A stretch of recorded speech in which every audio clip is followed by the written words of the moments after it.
Hello friends, नमस्कार and welcome to समाधान। साथियों, उम्मीद है कि आप सब अच्छे होंगे और पढ़ाई आपकी बेहतरीन तरीके से चल रही होगी। साथियों, परिवर्तन संसार का नियम है, ये कथन बिल्कुल सटीक बैठता है बीपीएससी के ऊपर।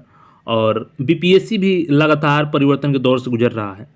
साथियों, आपके जीवन में जो भी परिवर्तन होते हैं उसमें कुछ परिवर्तन आपके लाइफ को अच्छे बनाते हैं, यानी कि वो परिवर्तन आपके लिए अच्छे होते हैं, और कुछ परिवर्तन आपके लिए अच्छे नहीं होते हैं।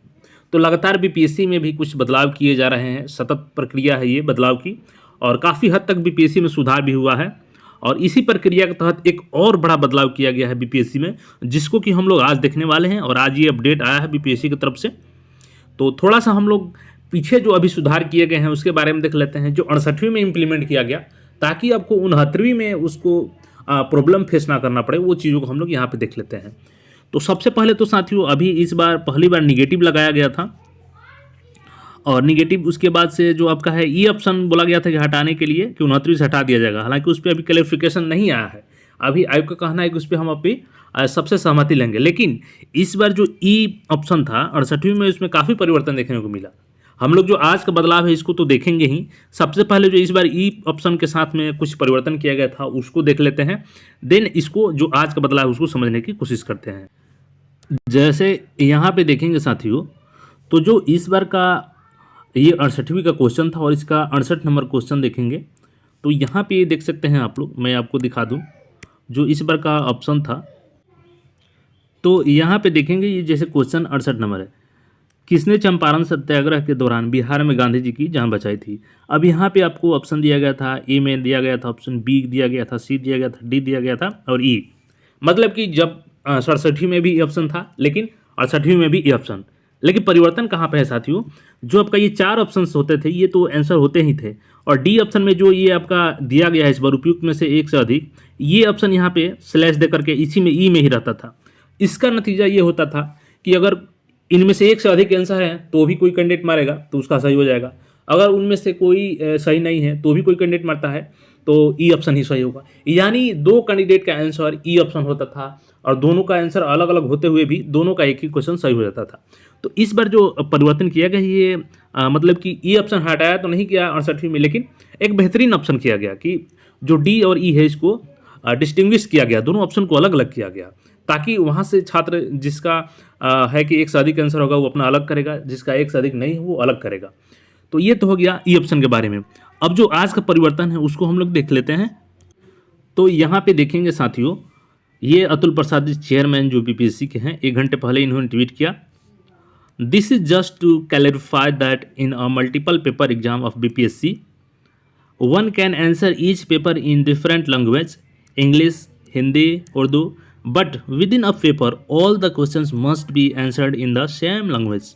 मतलब पहले क्या होता था साथियों कि अगर आप बीपीएससी के एग्जाम दे रहे हैं, जैसे मल्टीपल पेपर कहने का मतलब हो गया कि आप मेंस का एग्जाम लिखते हैं, तो उसमें आपका GS1 होगा, GS2 होगा, ऑप्शनल होगा, तो वो अलग अलग 3 पेपर्स होते थे। तो अगर आप हिंदी में एग्जामिनेशन देते हैं तो सारे पेपर्स आपको हिंदी में ही देने होते थे, इंग्लिश में देते हैं तो इंग्लिश में ही देने होते थे। लेकिन इस बार से क्या परिवर्तन किया गया है, यहाँ पे क्लैरिफाई किया गया है अध्यक्ष महोदय की तरफ से। अगर आप चाहते हैं, जैसे कोई आपका GS1 देना चाहते हैं कि आप हिंदी में उसमें कंफर्टेबल हैं, तो आप उसके GS1 के सारे क्वेश्चन को हिंदी में राइट कर सकते हैं, लिख सकते हैं। और वहीं अगर आपका मान के चलिए कि निबंध इंग्लिश में लिखना चाहते हैं, तो आप बेशक निबंध को इंग्लिश में लिख सकते हैं, जो इस बार पहली बार इंट्रोड्यूस किया गया है। और वहीं GS2 का जो पेपर है वो भी किसी और लैंग्वेज में चाहें तो लिख सकते हैं। मतलब यहाँ पे ये है कि अब आपके साथ रेस्ट्रिक्शंस नहीं है कि अगर आप केवल हिंदी चूज करते हैं तो जो हिंदी लैंग्वेज है आपका एग्ज़ाम देने के लिए, तो वो केवल हिंदी में देना होगा, ऐसा नहीं है। आप अलग अलग सब्जेक्ट का पेपर अलग अलग लैंग्वेज में दे सकते हैं। लेकिन अगर आप कोई सब्जेक्ट सपोज कीजिए GS1 आपको हिंदी में देना है, तो उसके सारे क्वेश्चंस को हिंदी में देना होगा, ना कि मिक्स लैंग्वेज में। मतलब कि आप ऐसा नहीं कर सकते हैं कि एक क्वेश्चन हिंदी में और एक क्वेश्चन इंग्लिश में।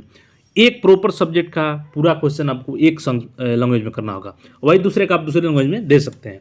तो ये एक अच्छी पहल है बीपीएससी की तरफ से, और ये एक सराहनीय कदम है बीपीएससी की तरफ से। जो भी बदलाव किए जा रहे हैं उसका हर कोई जो अगर अच्छे पहल है उसका हर स्वागत किया जाएगा। लेकिन वही अगर कोई गलत कदम उठाए जाएंगे तो उसका तो विरोध होगा ही।